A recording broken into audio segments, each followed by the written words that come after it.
कि आप सब मिलकर ये क्षुद्रता और ये टुच्चाई करिए, क्योंकि ये देश भी तो आपका असली रंग और रूप देखे। चुनावी मंच से उनको मनमोहन सिंह कहना ये कोई भूला नहीं है। और नरेंद्र मोदी का सदन में वो वक्तव्य कि डॉक्टर साहब रेनकोट पहनकर नहाते हैं जैसी वाहियात बात अपने मन से भुला नहीं पा रही। और जो डीडी न्यूज का कैमरा था उसका सारा फोकस मोदी जी पर था। परिवार ही नदारद था, तो ऐसे में ये उम्मीद करना कि राहुल जी या सोनिया जी या खरगे जी को दिखाया जाएगा, ये भी बेमानी है। और उसके बाद बीजेपी की जाहिल लोग, आपके समर्थक ये तक कहते हैं कि जिन राहुल गांधी जी ने डॉक्टर साहब को कंधा दिया वो अंत्येष्टि में जी आप तो टुच्चाई पर उतर आए, और आपके साथ साथ आपके तमाम मंत्री, आपके सांसद, आपके बेलगाम प्रवक्ता भी। लेकिन हम तो चाहते हैं कि आप सब मिलकर ये क्षुद्रता और ये टुच्चाई करिए, क्योंकि ये देश भी तो आपका असली रंग और रूप देखे। इस शोक की घड़ी में डॉक्टर मनमोहन सिंह को आप वो सम्मान नहीं दे पाए जिसके वो हकदार थे, लेकिन इस शोक की घड़ी में आंखें मटका मटका के, आंखें तरेर तरेर कर, भाव भंगिमाओं के साथ जिन शब्दों का चयन आप लोग कर रहे हैं, ये दुनिया देख रही है कि किस तरह से आप इस देश के एक प्रधानमंत्री का अपमान कर रहे हैं, इस देश के प्रथम सिख प्रधानमंत्री का तिरस्कार कर रहे हैं। किसी ने ठीक ही कहा था कि छोटे मन के लोगों से बड़ी राजनीति की अपेक्षा करना तो दूर की बात है, वक्त पड़ने पर उनसे बड़प्पन की उम्मीद करना भी बेमानी है। सरदार मनमोहन सिंह इस देश के सिर्फ प्रथम सिख प्रधानमंत्री नहीं थे, वो विश्व विख्यात के अर्थशास्त्री थे, उत्कृष्ट अर्थशास्त्री थे, शालीन व्यक्तित्व के धनी थे, एक परिपक्व राजनेता थे जिन्होंने देश का परचम दुनिया भर में लहराया।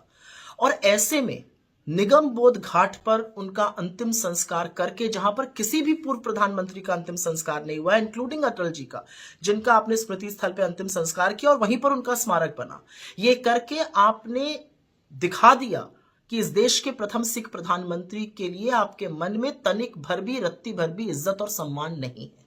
कुछ बातें हैं जो हम लोग कहना नहीं चाहते थे, लेकिन आपने कोई चारा नहीं छोड़ा है और कहनी पड़ेंगी, और क्योंकि छेड़ दिया है तो सुनिए इस बात को, और ये देश को भी समझ में आनी चाहिए। डीडी न्यूज ने डॉक्टर साहब के अंतिम संस्कार का लाइव प्रसारण तब शुरू किया जब नरेंद्र मोदी निगम बोध घाट पहुंच गए। प्रथम पंक्ति में नरेंद्र मोदी, अमित शाह, राजनाथ सिंह, किरण रिजिजू, ओम बिरला, महामहिम राष्ट्रपति द्रौपदी मुर्मू जी, वाइस प्रेसिडेंट धनखड़ जी, सब लोग बैठे थे। बमुश्किल 2 या 3 कुर्सियां उनके परिवार के लिए थी, और परिवार में उनकी बेटियां आगे बैठ भी नहीं पाई। मुश्किल से 1 कुर्सी कांग्रेस अध्यक्ष और नेता प्रतिपक्ष राज्यसभा खरगे जी के लिए थी। नेता प्रतिपक्ष लोकसभा राहुल जी के लिए कोई कुर्सी भी नहीं थी। जगह इतनी तंग थी कि उनका परिवार, अधिकांश परिवार चिता तक भी नहीं पहुंच पाए, और बहुत सारे परिवार के लोग अपनी पुष्पांजलि भी नहीं अर्पित कर पाए। जनमानस को तो निगमबोध घाट के गेट तक नहीं आने दिया गया, उनको सड़कों पर ही श्रद्धांजलि अर्पित करके अपने मन को समझाना पड़ा। जो विदेशी राजनयिक थे वो इतने पीछे बैठे थे कि उनको वहां से कुछ दिख भी नहीं रहा था, इतनी तंग जगह थी। और जो डीडी न्यूज का कैमरा था उसका सारा फोकस मोदी जी पर था। परिवार ही नदारद था, तो ऐसे में ये उम्मीद करना कि राहुल जी या सोनिया जी या खरगे जी को दिखाया जाएगा, ये भी बेमानी है। और उसी के दौरान, मतलब कितनी बड़ी विडंबना है कि जब डॉक्टर साहब को गार्ड ऑफ ऑनर मिल रहा था तो डीडी न्यूज का कैमरा और ये देश नरेंद्र मोदी जी की शक्ल देख रहा था, उन पर फोकस था। और उसके बाद बीजेपी की जाहिल लोग, आपके समर्थक ये तक कहते हैं कि जिन राहुल गांधी जी ने डॉक्टर साहब को कंधा दिया वो अंत्येष्टि में शामिल नहीं हुए। खैर, आज वो दिन नहीं है कि ऐसे जाहिलों के साथ हम उलझे या उनको हम प्रत्युत्तर दें या उनको एक्सप्लेनेशन दें, वो हम करेंगे भी नहीं। लेकिन उस पंक्ति में बैठे हुए, उस अग्रिम पंक्ति में बैठे हुए भाजपाइयों को देखकर वो सारी बातें बार बार याद आ रही थी जो गलीच बातें इन लोगों ने डॉक्टर साहब के बारे में कही हैं। उनकी चाल पर, उनकी बोली पर, उनके नाम तक का उपहास इन भाजपाइयों ने उड़ाया है।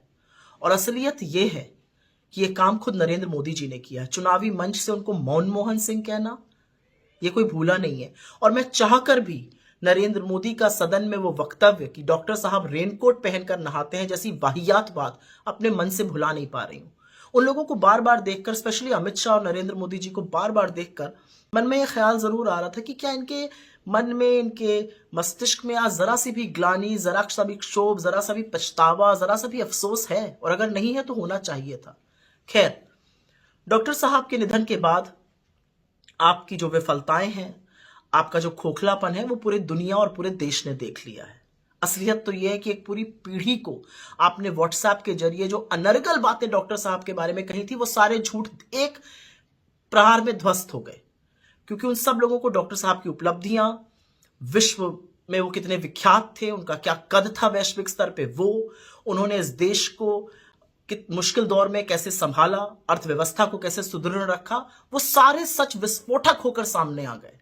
असलियत ये भी है कि आपके लाखों करोड़ों रुपए का जो झूठ का प्रोपेगेंडा था वो भी ध्वस्त हो गया, क्योंकि आज जो चर्चा है वो तो डॉक्टर साहब के देश के प्रति समर्पण की, उनके ज्ञान की, उनकी शालीनता की, उनकी गरिमा की हो रही है। तो लानत है आपके प्रोपेगेंडा पे।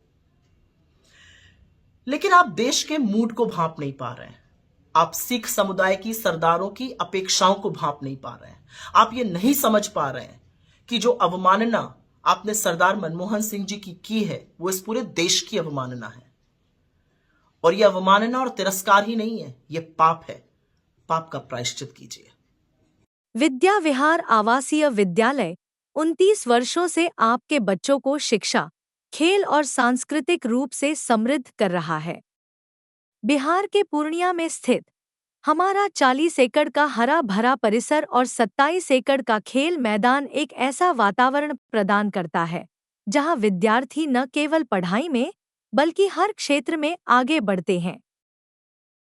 सत्र 2025 से 26 के लिए कक्षा 4 से 8 एवं 11 में नामांकन के लिए संपर्क करें 8448448720। Website www.vvrs.org। गोल, जहां 27 वर्षों के सफर में 17,000 से भी अधिक छात्रों ने डॉक्टर एवं इंजीनियर बनकर भरे सफलता की ऊंची उड़ान, जहां साधारण छात्र भी झारखंड टॉपर्स बनकर बना रहे इतिहास। दूरदर्शी शिक्षाविद श्री विपिन सिंह के मार्गदर्शन में मेडिकल एवं इंजीनियरिंग के लाखों छात्रों के लिए आशा की किरण के रूप में गोल, नेशंस लीडिंग इंस्टीट्यूट।